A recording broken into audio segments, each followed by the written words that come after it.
अवधूत चिंतन श्री गुरुदेव दत्त श्री स्वामी समर्थ. नमस्कार मंडळी, स्वागत आहे तुमचे माझ्या नवीन भक्तिमय व्हिडिओमध्ये. आज आपण बोलणार आहोत गुरुपौर्णिमेच्या त्या पवित्र दिवशी स्वामी समर्थांची अशी कोणती सेवा करावी जी आपले जीवनच बदलून टाकू शकते. स्वामी समर्थ हे केवळ गुरु नव्हते, तर त्यांचा प्रत्येक शब्द, त्यांची प्रत्येक कृपा हे जीवनाच्या अंधकाराला उजाळा देणारा दीपस्तंभ होते. गुरुपौर्णिमा म्हणजे काय? गुरुपौर्णिमा म्हणजे ज्ञानाचा, भक्तीचा, श्रद्धेचा महोत्सव. ही फक्त चंद्राच्या कलेप्रमाणे येणारी पौर्णिमा नाही, तर आपल्या गुरुच्या प्रकाशात उजवणारा तो पावन दिवस आहे. पण गुरुपौर्णिमेला स्वामी भक्तांनी विशेष असं काय करावं, अशी कोणती सेवा करावी, हे आपण जाणून घेणार आहोत. गुरुपौर्णिमेच्या आधी किमान 1 आठवडा तरी मन, शरीर आणि घर शुद्ध ठेवा. स्वच्छता ठेवा. खोटे बोलणे टाळा. तक्रारी दूर ठेवा. दररोज स्वामींचे नामस्मरण करा, म्हणजे आपली अंतर्मनाची सुद्धा तयारी आहे. हो, कारण स्वामीच्या सेवेची सुरुवात बाहेरून नाही, ती आपल्या अंतर्मनातून होते. गुरुपौर्णिमेच्या दिवशी सकाळी लवकर उठून आंघोळी करून पवित्र वस्त्र परिधान करा.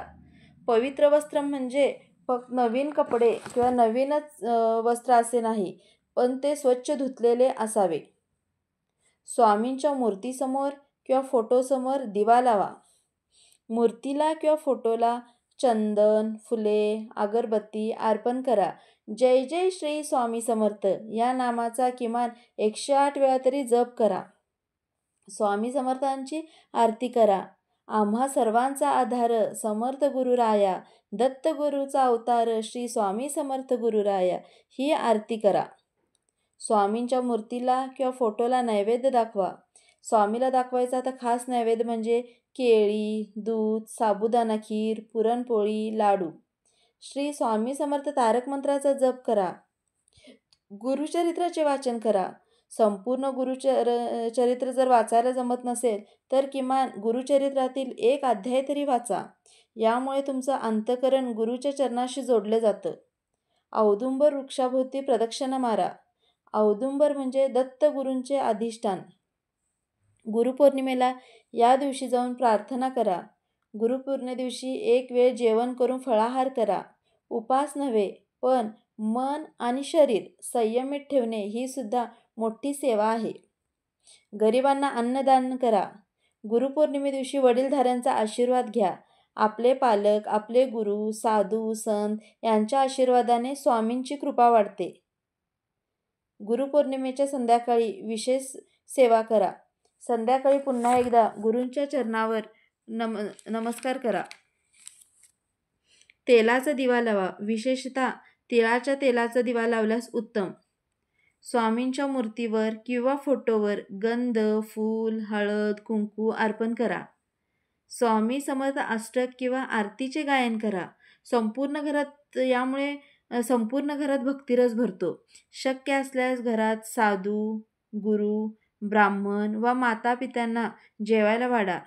स्वामी समर्थांची सेवा ही केवळ बाह्य नव्हे, तर ती अंतर्मनातून सेवा करा. आपल्यातील अहंकाराचा त्याग करा. कळत न कळत आपण एखाद्यावर अन्याय केला असेल, एखाद्याबद्दल वाईट चिंतन केले असेल, तर त्यांची मनापासून माफी मागा. देवघरात रोज स्वामींशी मनमोकळेपणाने बोला. जसं आपण आपल्या आईवडिलांशी बोलतो, आपल्या मनातील सगळ्या भावना स्वामींसमोर व्यक्त करा. सेवा म्हणजे फक्त नैवेद्य दाखवणे नाही, तर ती एक जीवनशैलीच आहे. हो, ही सेवा गुरुपौर्णिमेला सुरू करा, पण ही रोजच सेवा करा. हाच खरा स्वामींचा आशीर्वाद. आता गुरुपौर्णिमेनंतर अशी कोणती सेवा करावी किंवा गुरुपौर्णिमेनंतर काय करावं? गुरुपौर्णिमेनंतर सेवा संपली असे नाही, तर ती आत्ता सुरू झाली आहे. दर गुरुवारी सेवा ठरवा. जसे की 1 गुरुवार अन्नदान करा, 2रा गुरुवार नामस्मरण करा, 3रा गुरुवार औदुंबर पूजन करा. असे प्रत्येक गुरुवारी सेवा करा. स्वामींच्या शिकवणीनुसार जीवन जगण्याचा प्रयत्न करा. स्वामींचे चरित्र वाचन करा. वाचायला जमत नसेल तर स्वामी चरित्र ऐकत राहा. इतरांना मार्गदर्शन करत राहा. ही एक सेवाच आहे. गुरुपौर्णिमा हा दिवस अंतरात्मा उजवण्याचा दिवस आहे. स्वामी समर्थ हे गुरु आहेत जे तुमचं जीवन उजवतात, पण त्यांची कृपा मिळवण्यासाठी त्यांची सेवा करावी लागते. आणि ही सेवा म्हणजेच तुमचे खरे समर्पण, तुमचं खरं भक्तियोग. जर हा व्हिडिओ तुमच्या उपयुक्त वाटत असेल तर व्हिडिओला लाईक करा. अजून असे स्वामींचे उपाय जाणून घेण्यासाठी सबस्क्राईब करा आणि कमेंटमध्ये लिहा श्री स्वामी समर्थ. जय जय स्वामी समर्थ. धन्यवाद.